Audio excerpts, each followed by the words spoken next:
Guys मैं इस वक्त स्नैक एग्जीबिशन में आ चुका हूँ और मेरी बैक साइड पे आपको सोलिस का बूथ नज़र आ रहा होगा। चलें देखते हैं कि सोलिस कौन सी ऐसी नई टेक्नोलॉजीज़ लेके आ रहा है पाकिस्तान में। तो आते थोड़ा सा टाइम लगता है, लेकिन एग्जीबिशन विज़िट करने का मकसद और व्लॉग बनाने का मकसद ये है कि आप लोगों को ये पता चल जाए कि कौन सी ऐसी नई से नई चीज़ें हैं जो आ रही हैं। सोलिस बेसिकली अपनी 20th एनिवर्सरी सेलिब्रेट कर रहा है और 20th एनिवर्सरी की सेलिब्रेशन के वक्त इन्होंने अपनी सब चीज़ों के ऊपर 20 की ब्रांडिंग की हुई है। 20 साल से ये कंपनी इस वक्त चाइना में ऑपरेट कर रही है। कि जी जैसे मैंने आपको कहा था कि नई से नई चीज़ें आपको दिखाऊंगा, तो ये इन्वर्टर आपने अभी तक पाकिस्तान में नहीं देखा होगा। सोलिस के आपने ऑन ग्रिड इन्वर्टर बड़े साइज़ के देखे हैं, लेकिन आप ये देख रहे हैं कि पूरी दुनिया इस वक्त एनर्जी स्टोरेज की तरफ जा रही है और पाकिस्तान में भी इस वक्त एनर्जी स्टोरेज का C&I में तो इतना ज़्यादा इस वक्त ट्रेंड नहीं है, लेकिन घरों में एनर्जी स्टोरेज पे जा रहे हैं लोग। लेकिन दुनिया में बड़े साइज़ के एनर्जी स्टोरेज सिस्टम लग रहे हैं। तो मेरे सामने इस वक्त ये इन्वर्टर जो है 75 किलोवाट से लेके 125 किलोवाट तक के इन्वर्टर को डिज़ाइन किया जा सकता है। आप देख सकते हैं कि नॉर्मली इस साइज़ के बड़े इन्वर्टर में आप लोगों ने बैटरी इनपुट की जगह नहीं देखी होगी, तो ये देखें, ये बैटरी ऑपरेटेड इन्वर्टर है। इसको अंदर आप एनर्जी स्टोर भी कर सकते हैं और इसके ऊपर स्क्रीन भी दी हुई है सोलिस ने। तो नियर फ्यूचर में इस तरह के बड़े साइज़ के इन्वर्टर्स भी पाकिस्तान में आएंगे। न्यू मॉडल्स आ गए हैं, ऑन ग्रिड के अंदर भी न्यू डिज़ाइन है, टोटली न्यू डिज़ाइन है। स्क्रीन ख़त्म कर दी है। स्क्रीन की आपको पता है क्योंकि एक लाइफ होती है, सर्टेन लाइफ होती है। तो ये 37 to 60 किलोवाट है, फिर ये 50 से 60 किलोवाट के अंदर मॉडल है। एलिगेंट बड़ी स्मार्ट स्लीक बॉडी बना दी है इन्होंने। अंदर जो RS485 जैसे थर्ड पार्टी मॉनिटरिंग होती है ना, उससे रिलेटेड दो पोर्शन है।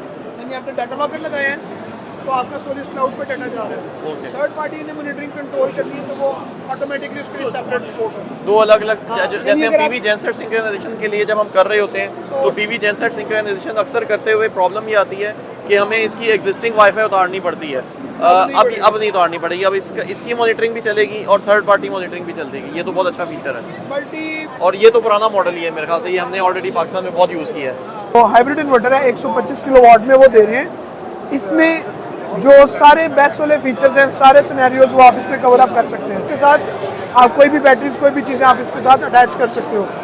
अच्छा, second backup load, AC coupling. First hand information के लिए मैं आपको एक बड़ी यूनिक सी चीज़ दिखाने लगा हूँ।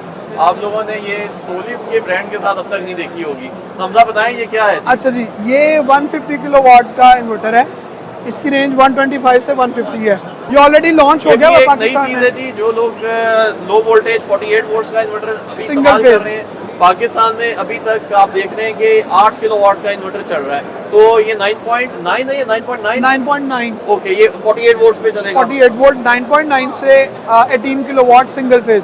ऐसे कस्टमर जो घर की वायरिंग वगैरह को चेंज नहीं कर सकते और उनका लोड सारा एक फेज के ऊपर है, या उनकी जो मोटर्स वगैरह हैं, इस तरह की चीज़ें वो सिंगल फेज हैं, तो उनके लिए ये इन्वर्टर सबसे बेस्ट चीज़ है जी। क्योंकि मैं ये देख रहा था कि तकरीबन सब कंपनीज़ के इन्वर्टर 10 किलोवाट में आ गए हैं। गुडवी की बात करें, क्राउन करें या इन्वरेक्स नाइट्रॉक्स करें, तो मैं यही सोच रहा था कि सोलिस क्यों पीछे रह गया। तो सोलिस से भी इवेंचुअली 9.9 किलोवाट का ये मॉडल लॉन्च करके एटलीस्ट ये अपने आप को 9.9 या 10 किलोवाट की कैटेगरी में अभी आ जाएगा। 18 किलोवाट तक है। 18 किलोवाट में कोई भी नहीं है। 48 वोल्ट में वो, बाकी तो सिंगल फेज होंगे, 3 फेज होंगे। बाकी 3 फेज मतलब 9 किलोवाट सिर्फ सिंगल फेज होगा, 12 और 15 3 फेज होंगे। 12-15 ओके, दैट्स ग्रेट। तो ये सिंगल फेज की सबसे बड़ी कैटेगरी है आपके पास। अब सोलिस के बाद जो अवेलेबल है मार्केट में इस वक्त, वो 3 किलोवाट से लेके आपके पास 18 किलोवाट तक सिंगल फेज लो वोल्टेज में लग रहा है मुझे, पहले हाँ, नहीं देखा मैंने। ये मॉडल दूसरे रीजन्स के लिए, दूसरे रीजन्स के लिए, पाकिस्तान के लिए। ओके, पाकिस्तानी रीजन के लिए नहीं है, बट ये 5 और 8 किलोवाट में आता है। ये इस तरह के इन्वर्टर्स ऑलरेडी पाकिस्तान में मौजूद हैं। ये बैटरी ऑपरेटेड हाइब्रिड इन्वर्टर्स हैं और स्मार्ट सोलर ने तो अपने बहुत सारे सिस्टम्स के अंदर ये इस तरह के 50 किलोवाट वाले मॉडल को बहुत सारे लगाए हैं।